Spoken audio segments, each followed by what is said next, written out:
You can never become a star if you're not willing to exchange your time for the things that you desire in life. The Bible says when you walk with the wise, you become wise. When you walk with the fool, you become a fool square to yourself. If you must become mature in life, create a system around you to regulate your life. Your life and your time are the same. If you don't program your life, life will program you. Nobody can control your thinking pattern except you.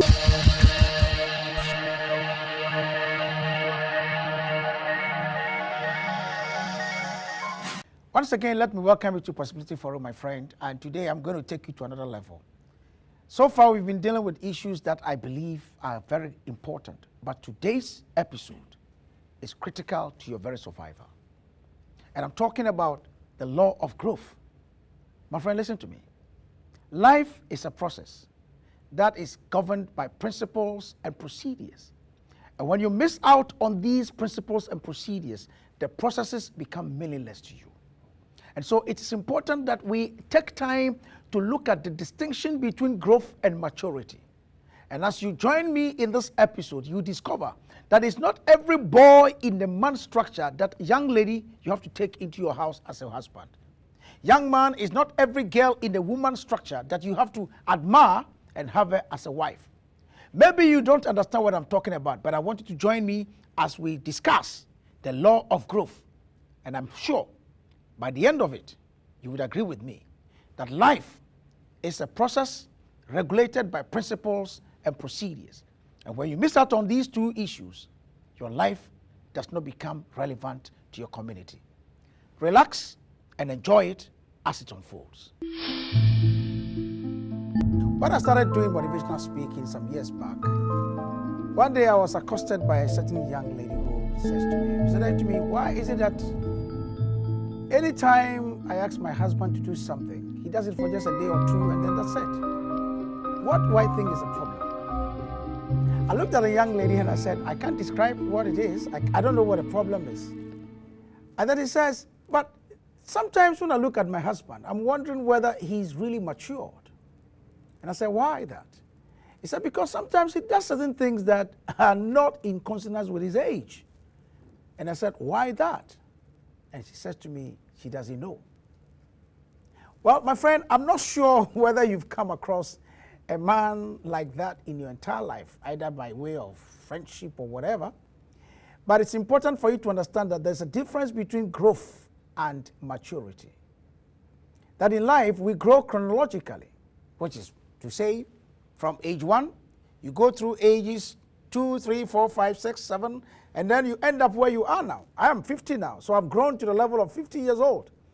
But you see, what you need to understand is that it's possible for me to be 50 years old, and yet my actions and inactions would depict characteristics of a young boy who is still lactating.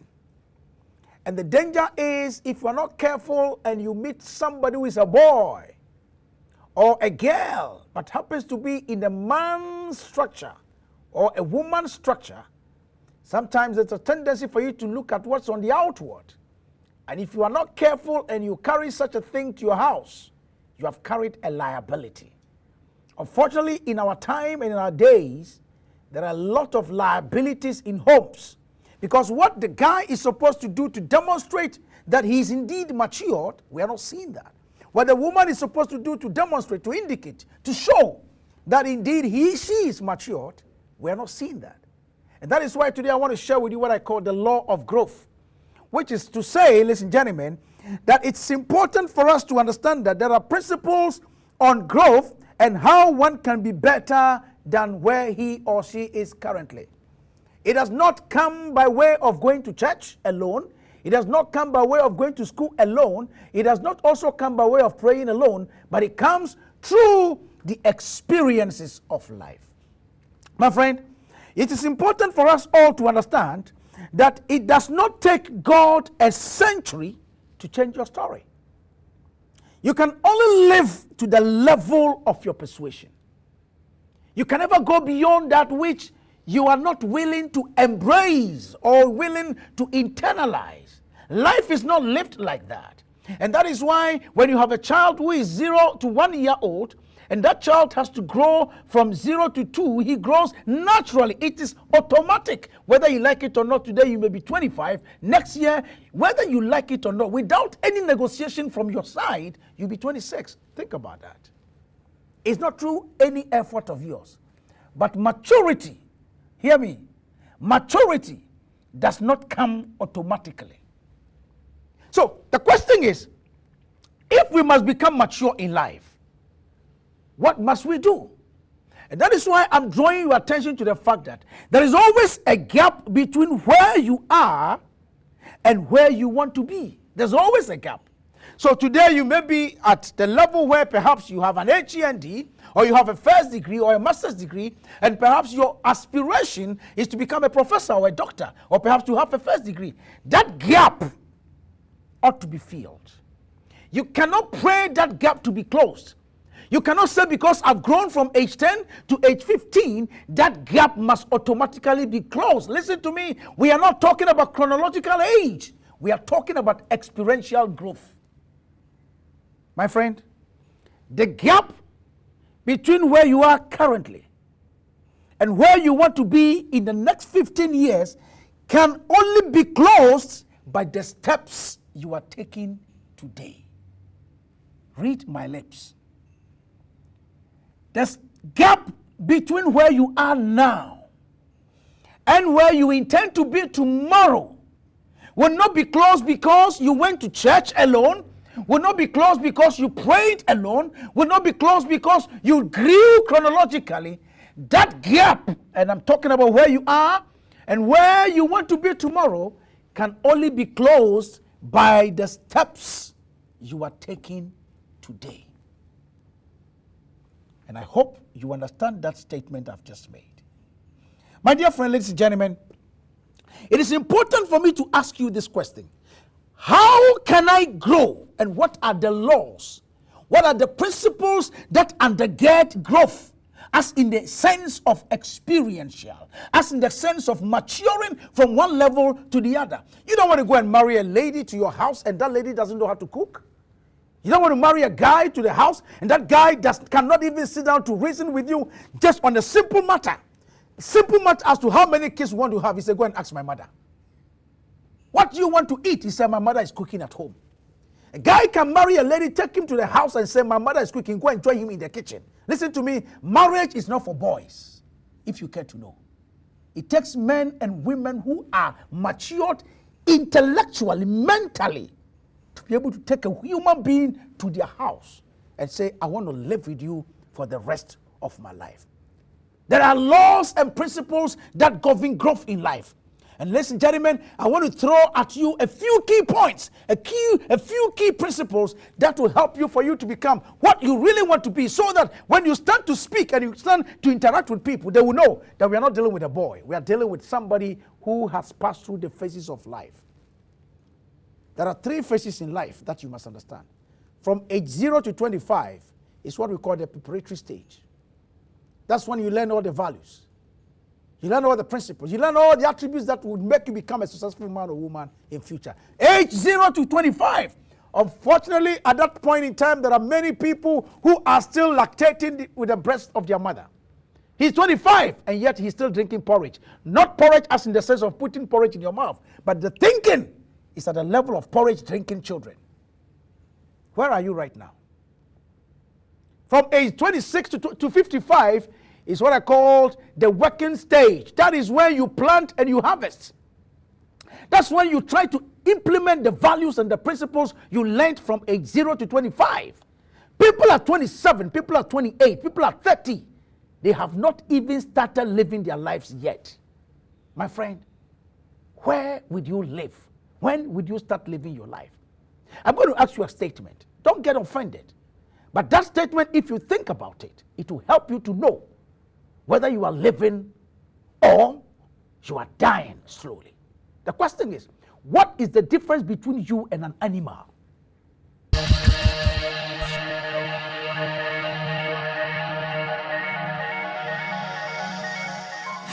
The people in your life are either pushing you forward to your dream or away from your dream?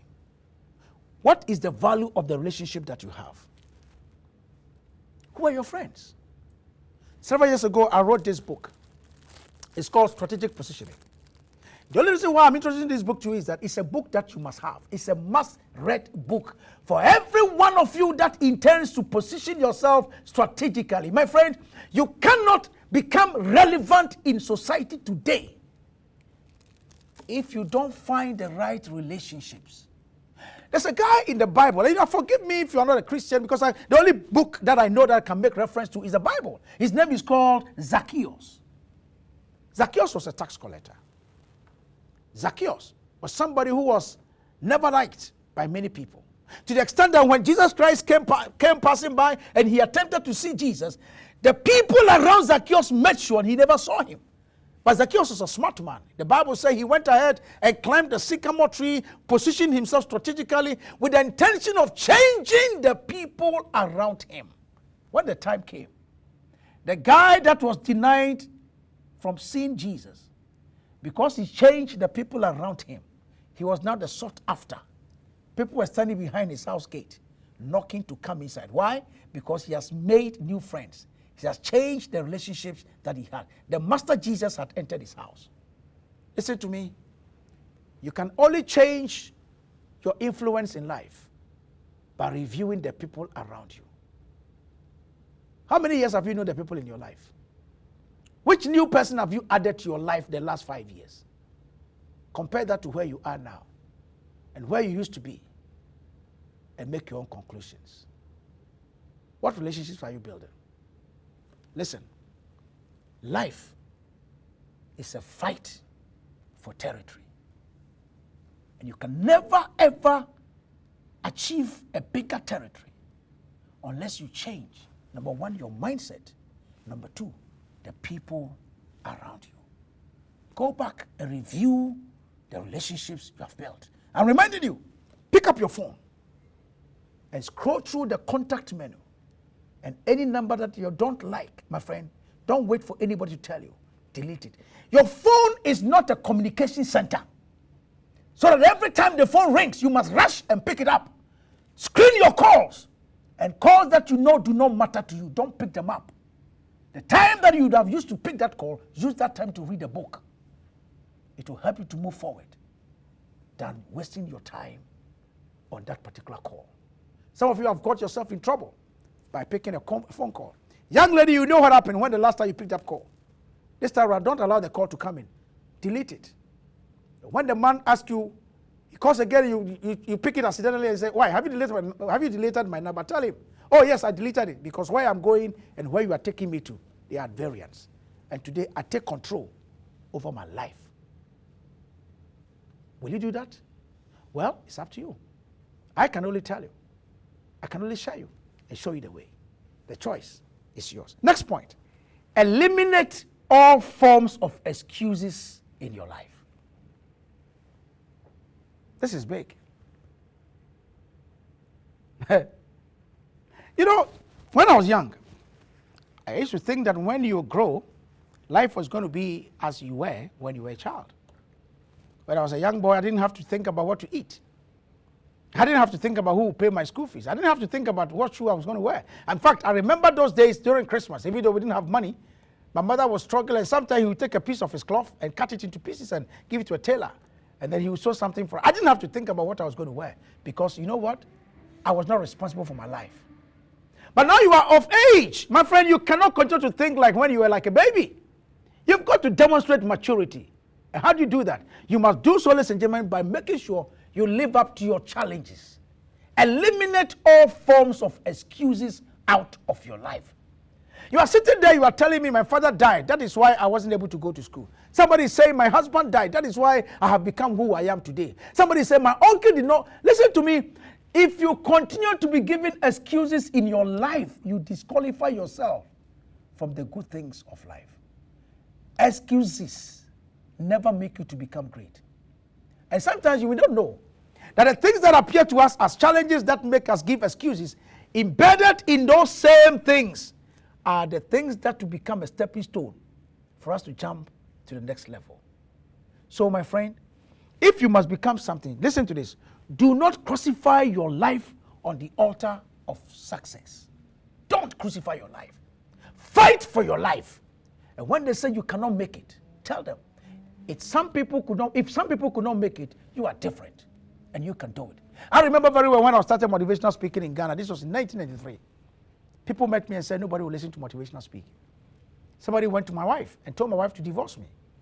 Classmates of my wife said to her, your husband is a graduate, finished university, SRC president. Instead of going to look for a job to do in the bank or even go and do your master's or whatever, you are going around talking to human beings and saying that you are a motivational speaker. Who will listen to motivational speaking? Hey, guess what? The same woman 5 years after went to my wife.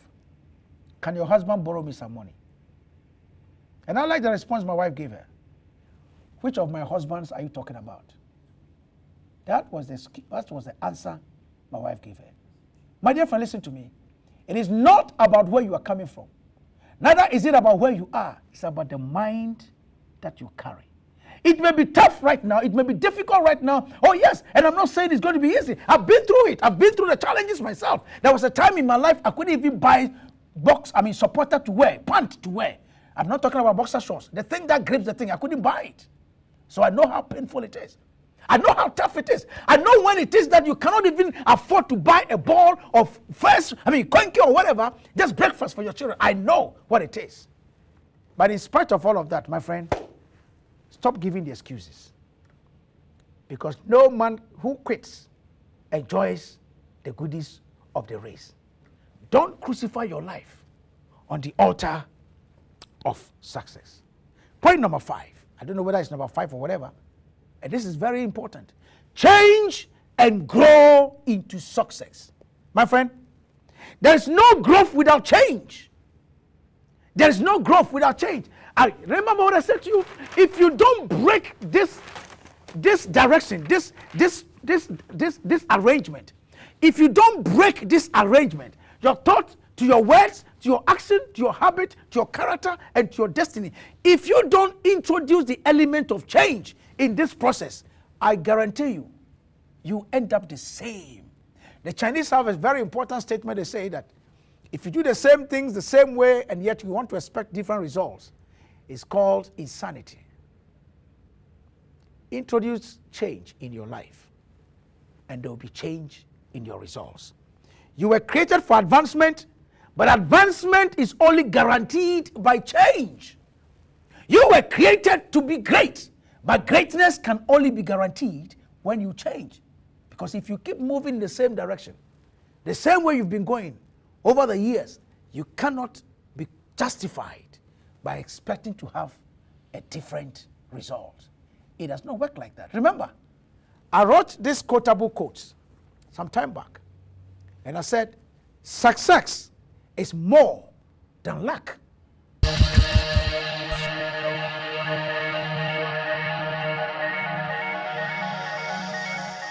Hi, my name is Emmanuel Tumi. Today, I'm going to be sharing with you a very, very important topic. A topic that is related to your very, very essence on this planet called Earth. Did you know why many people die and they die without living their dreams? Do you know why many people live in this world frustrated? Well, I want you to stay glued to your television because today I'm going to be discussing with you what I titled The Power of Vision. And why it's essential for you and I to discover the reason why God brought us into this planet. But before you zoom into the program, I'd like to introduce to you this particular book. It's called In Pursuit of Purpose.